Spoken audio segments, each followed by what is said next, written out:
they were sitting in a circle. So what do you do to people sitting in a circle? You drop a grenade right in the middle of them.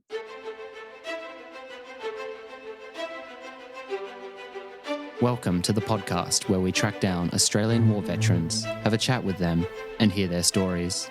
I'm Alex Lloyd, and this is Life on the Line. The single greatest sacrifice I've made is my family. We weren't out there to take country, we were out there to do something. That was our job. I did feel a lot of regret. Friends were still getting killed. It got to the point where, you're going to funerals quite often. Do I lead under fire? And that was a heavy responsibility, I guess, on my shoulders that I didn't want to screw up. War itself is horrific. It's a horror story. It should never be dressed up as if it's something glorious. Not what you can do for yourself, but what can you do for your country. The volunteer for service was in effect to put your life on the line. This podcast is the second instalment of Angus Hordern's conversation with former SAS officer Nick Howlett, a veteran of the Vietnam War. Be sure to listen to Volume 1 before continuing with this episode. Their conversation picks up on a patrol in the jungles of Vietnam.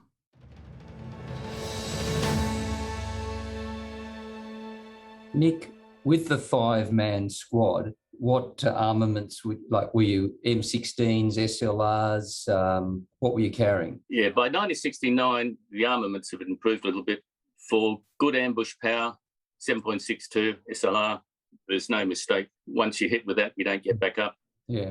As patrol commander, I carried 5.56, the Armalite or the M16, because underneath I carried an M203 grenade launcher. Grenade launcher, yeah. Yes, and inside the grenade launcher, we could put shrapnel, put solid shot, we could put smoke, gas. Phosphorus, yeah. Yeah, phosphorus. We'd load phosphorus at night because you had more chance of inflicting injury if you heard something and you let a phosphorus round straight through it. Your patrol belt probably weighed about, 15 kilos, thereabouts, maybe more. I've got it all documented somewhere. That stayed on with you forever. On that, you carried your survival equipment and all your ammunition. And then your rucksack, your backpack, probably a good 20, 30 kilos. In the wet weather, in the dry season, we had to carry water. So we'd carry 3 or 4 days water and then hope to find a creek bed. And one day I did dig for water and this green slime came up. It was the best slime ever.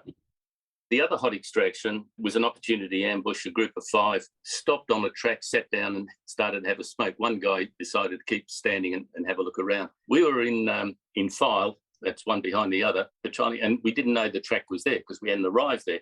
And these guys come down, I say it's about 10 metres away.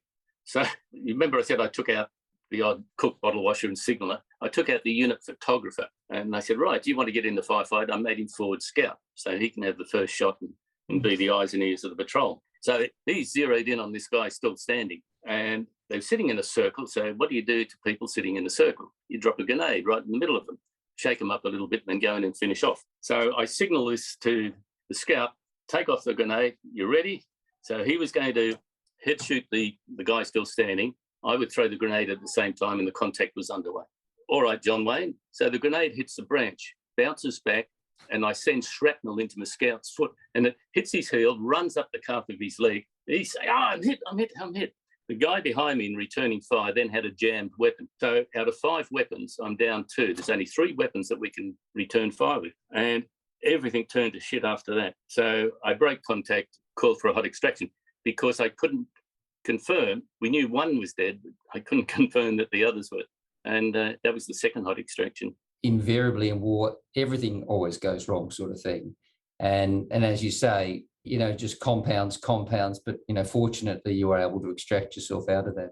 Do you remember any sort of lighter or funnier times in your deployment? The funnier times were probably spin-offs for stress relief. We had a rat problem up there. Now, we're not talking about your field mice in Forbes, Dubbo and Parks and that sort of thing. We're talking about monsters the size of a regular cat. And they had nasty yellow teeth. They're running over the tents because when we came back from the boozer, the first thing you do is to light up a long-range reconnaissance patrol dehydrated pack and you have a feed. You then fall asleep. So the rats would come in and clean up and they got so bad we had rat patrols. So we devised all ways of capturing and then dispatching these rats. It was so bad that someone said, let's bring in some cats. Now, the cats were the same size as the rats, and we then had a cat problem. So we then had to eradicate the cats.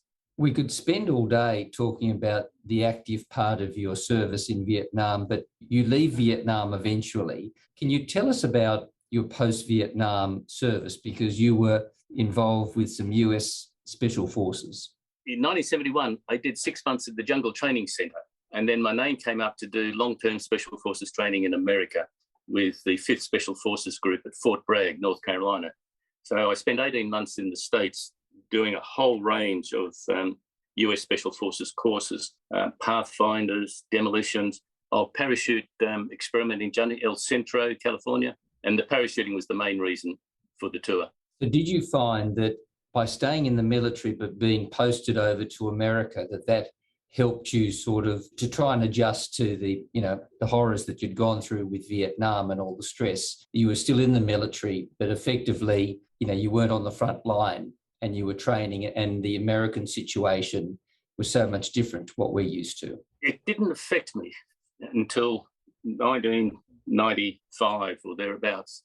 Being totally immersed into the Special Forces environment that I was and loving every minute, every day I put the uniform on, I was going out to do something exciting or dangerous or both. And I really didn't have any after effects. Going over to the States, I just met other very professional soldiers, and I learned a lot about the US Special Forces people there. But one of the main reasons there is to become Australia's Halo Chief Instructor, high altitude, low opening. And we did a lot of Halo jumps. The highest was 25,000 feet. And we did that at day. And then later in the week, we did another one at night over North Carolina somewhere. Not a light on the ground. I just missed a pigsty. It's a long time in free fall, minus 50 degrees when you jump out of the plane. So we have oxygen in our kit, and we have oxygen consoles inside the C5A.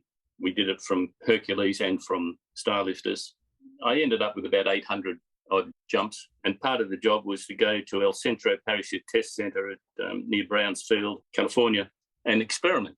These are parachutes the American services wanted to bring into service, and we had to jump them from a variety of aircraft. And on one day, we had to jump them from a P-3 Orion, which were based in Adelaide in the early years, to see if we got hung up on any of the fuselage or all the antennas. And you look outside and these bloody sticks, antennas and wires everywhere. But we got clear of it. And we then certify that parachute off. It seems to me that, if you left Vietnam and you're deployed with the Special Forces guys in America and you're still loving it, that's great. How's your marriage going? Is your wife with you over there? How's that all been handled?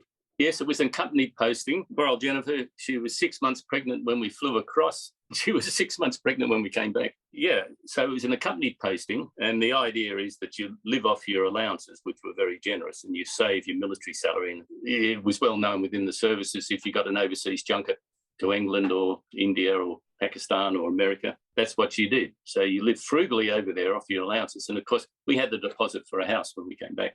The high altitude, freefall high altitude parachuting was specifically so that I could come back and be the defence advisor on doing that. And I gave my advice several times, and nearly every time that advice was, General, if you haven't got another way to get into the operation, don't use parachute. He said it's the worst possible deployment method under the sun, certainly for large groups. They're fine for special forces, but not for the days of parachute regiment and parachute companies, and that are long gone. Well, I think actually, if you look back at how the airborne, the 82nd and the 101st were deployed, at Normandy, and even though some will say, well, they did achieve a lot of disruption, but as you say, trying to deploy, companies, regiments, as a cohesive unit, it's a very difficult thing.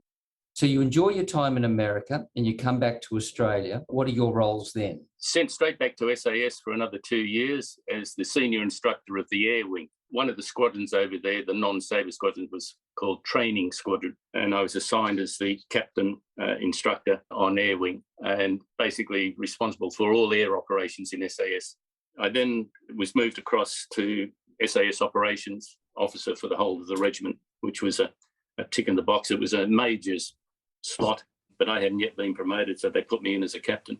Having that deep depth of tri-service experience, because the water operations usually involve the Navy, air operations always involve the Air Force. So you start to build a network of friends in the Navy and the Air Force, and we speak a common language. So that it wasn't a case of a green baggy suit and a blue baggy suit. You just say, "G'day, Nick, you back for another one?" "Yep, let's do it." And you go straight into it. Such is the level of the professionalism that we just hone our skills and rehearse and rehearse and rehearse. Basically, at the end of 1974, that's the end of my serving in SAS, but I still served on SAF, Special Action Forces, and whole parachute school and all that sort of thing. That's where I am. In 1975, everyone's got to do an Army Reserve posting as a regular Army officer. So they gave me Headquarters 3 Division, Albert Park, Melbourne. It was a low point in my career. It was a box-ticking exercise. You had to do a junior staff appointment with an Army Reserve unit.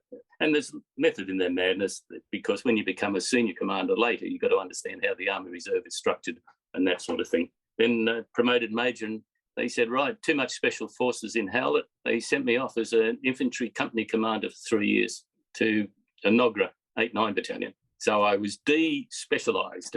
And you eventually, as I understand it, end up in Canberra, as most senior military people do. Oh, from the rifle company, couldn't believe it. I got a second overseas accompanied junket, posted as a major, posted to the US Marine Corps Staff College at Quantico, Virginia, same place as the FBI Academy. That was a buzz. That's Staff College is a sabbatical. There's no footwork involved except to go and see Battle of Gettysburg or something like that. It was a buzz. It's where, put it as a master's degree in military science. That's the qualification the American students get. But, our education system, oh, no, we don't like foreign qualifications. That was preparing you for higher command. Then sent to the Canberra Directorate of Special Action Forces. By this stage, the 2 commando companies, the SAS regiment, and they were just forming 1 commando regiment to be raised at Randwick.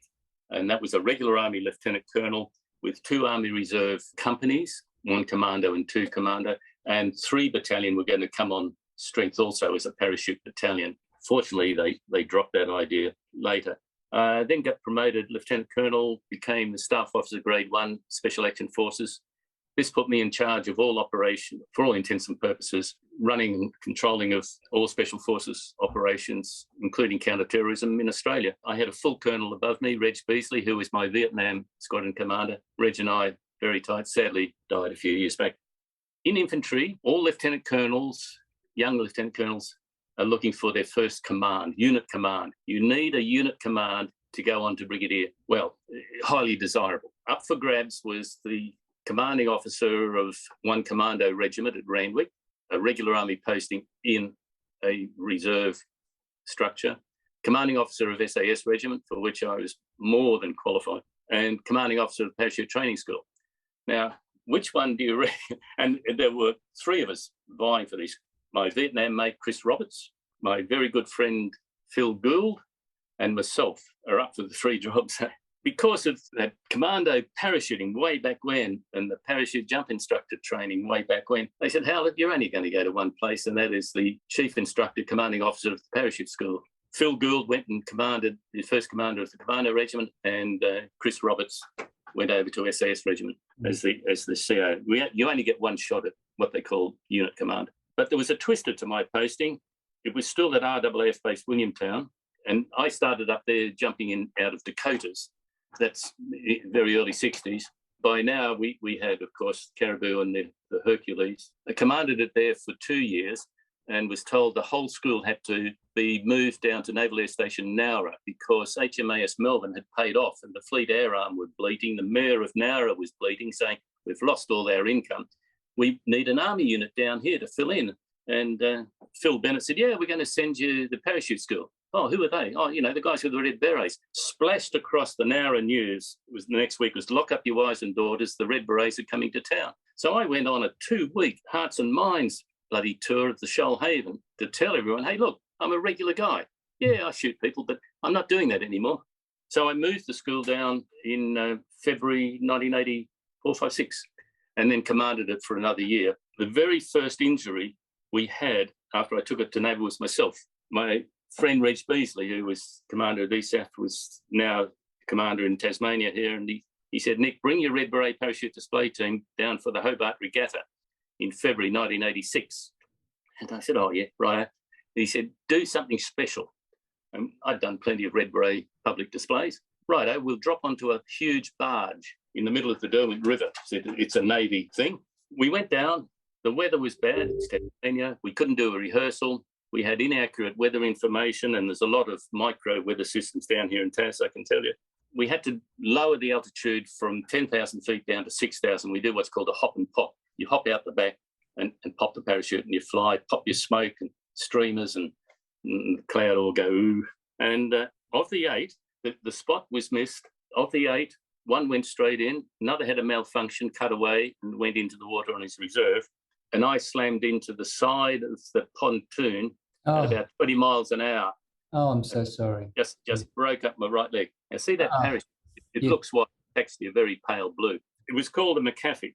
Again, as the role of the chief instructor and CEO of the parachute school, I had to approve and sign off on all new equipment coming into the Army. And this was an experimental parachute built by Australians, so we were keen, but it had never been jumped in a display, and that was one of the boxes I had to tick. You had to do a whole lot with this, underload, not underload, and all that sort of thing.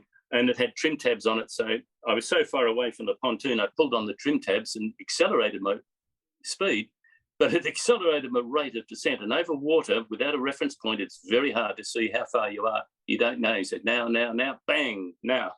And I slammed into the side.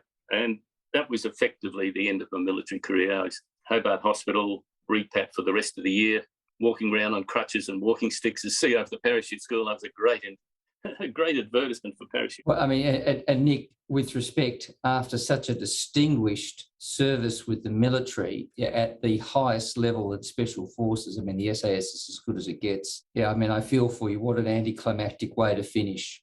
You basically then are medically discharged and you leave the Army? No, not quite. I think it's important at this stage to bring up the PTSD thing, which had never bothered me. And the psychiatrist decades later told me, he said, usually it doesn't come out in people like professional servicemen, ambulance and police and all that sort of stuff, until there's been a significant event that brings it all crashing down. So with that crash into the pontoon, we had 4 children. Jennifer had had enough. She never understood the whole Vietnam thing. We stayed married for 23 years, 4 wonderful children, and she had really had enough. And we weren't living out of a suitcase anymore. We had bought a farm south of Queanbeyan.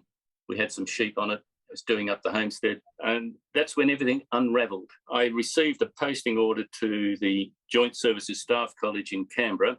That's for senior lieutenant colonels. You go there. It's followed by promotion to full colonel, and from there, you usually get picked up for brigadier. I had specialised in joint warfare almost since Commandos 1963, whatever, and I was to be the next commandant of the joint warfare establishment at RAF Base Williamtown, as it happened. And all that, I was a week away from going to the college when they said, look, you'll never serve more than 50 kilometres from a capital city. That's how far downgraded. He said, stay in the service. You've got an excellent service record. Stay in the service, stay behind a desk. But that's not why I signed up.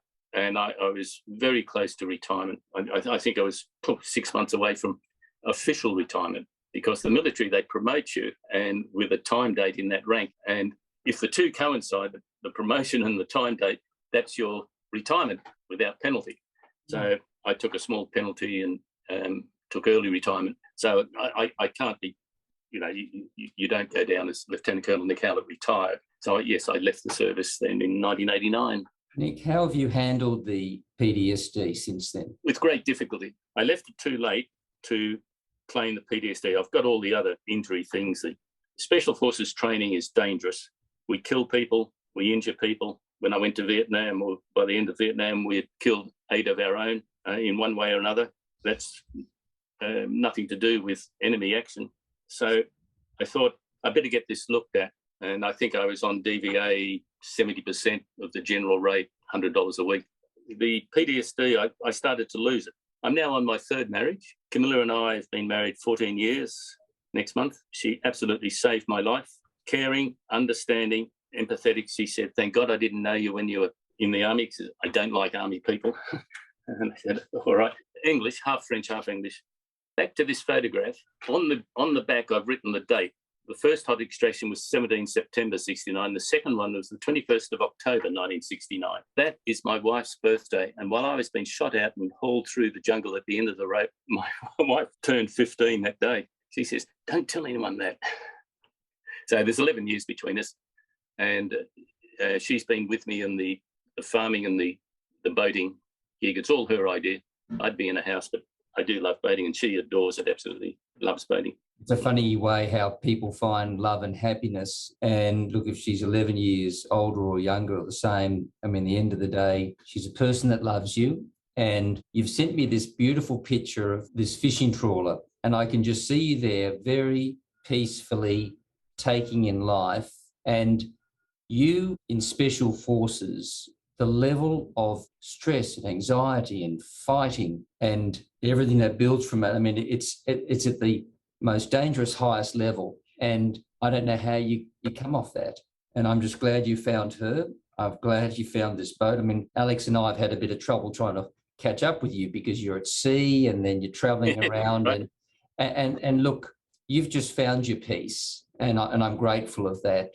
You were also asked by the military when they had these defence resettlement seminars. Oh, yes. And you'd have to get up in front of all these people and say, well, over 25 years, this is my experience. And then insult you by saying, well, you've only got, 5 minutes or something to tell us. But you've come up with a pretty simple philosophy, and I was hoping you could perhaps share that with us. Yes, everyone leaving the Defence Force has to go through a resettlement seminar. When I did it in 1988-89, it was people who had 20 years service or more, or who were being medically discharged. In 2003, when I was asked to participate as a presenter, I was told I had 10 minutes to give some sort of advice to the 250-odd pre-discharge defence people there who were leaving for whatever reason. Someone may have put the uniform on and said, oh, it scratches, I don't like it, and discharge, right through to your 30 and 40-year veterans were in the audience for that. And given just 10 minutes, they wanted me to talk about briefly the military background and then what have they done in the 25 years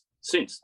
I started to laundry list it all, and it could go on for an hour if I presented it. So I thought, well, what one message I leave anybody? And it's not about leaving the military and going into civvy. It's about what's upstairs in your head and your attitude to it. You just carry on being the person. You carry on being Angus Hordern. You carry on being Nick Howlett.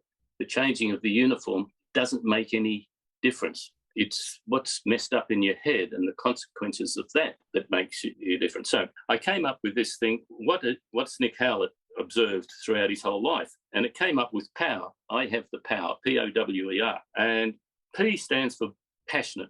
Be absolutely passionate about whatever you do. You and Alex are passionate about the podcast. It motivates you to keep you going. O, open your eyes and ears and listen to what people are really saying or what they're really doing.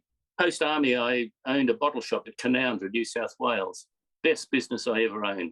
That little till rang off very handsomely every week. Customs would come in and say, Nick, I've got something special coming up next week. What would you suggest? I sort of had a general idea what my customers like. And then he wouldn't say any more. But next week when he came in, I'd present him with 2 or 3 bottles and say, look, here's a choice of champagnes, muskets, or sauternes, whatever. Or, Nick, do you reckon I could get this sort of wine or something like that? Or, I really do love a good port. So you'd listen to what your customer's saying. And when Angus Hordern came in next week, you had, oh, how did you know? And he said, well, you mentioned it last week. So listen to what people are saying.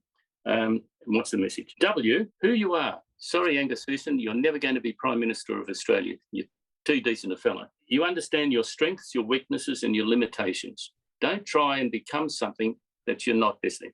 Try and become something that fits naturally and sits naturally with you. E, enjoy what you do. There is a difference between passionate and enjoying what you do. And R, have respect for yourself and all those around you. So power, you have the power.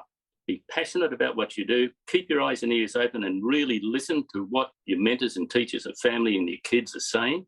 What's the message behind their words? Know who you are and your limitations. Enjoy what you do and have respect for those around you. What does it do unto you? Do unto others as you'd have them do unto you? Still there. Nick, I think that philosophy of yours about power, the passionate, opening the eyes, who you are, enjoying what you're doing, respect, says it all about you. Nick, I'd just like to thank you so much for taking the time to share your incredible story with us today. I'm so glad that you've found happiness at last, despite all the fighting and hardship and work you've been through. And thank you for your service to this nation, because the likes of you have just made us the better place we are today. And we're very grateful. And for all those people that didn't treat you well when you came back from Vietnam, there's a whole nation that loves you now. So we just wanted to thank you for talking to us today on Life on the Line, and we wish you all the best of luck on that lovely sea trawler of yours that I'm looking at now down in the Tamar. Nick Howlett, thank you for your time and thank you for your service. Angus, thank you so much, Alex, and thank you for the original invitation. It's just so enjoyable to be able to chat with someone you can trust and empathises and understand. Thank you very much, Angus Hordern.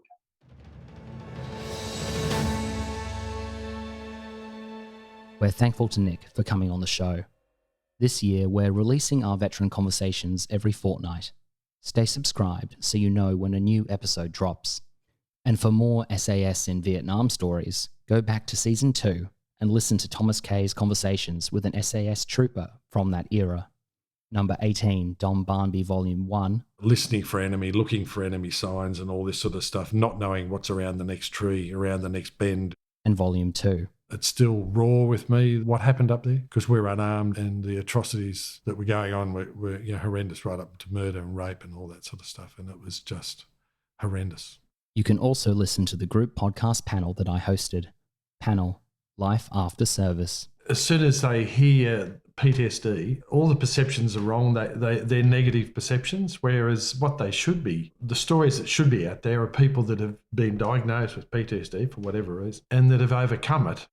And then watch Thomas's follow-up interview with Don on YouTube in the video documentary series Life After Service. These people need to be looked after, and they need to know that they can be looked after without affecting their career, because that's their life. And they did it.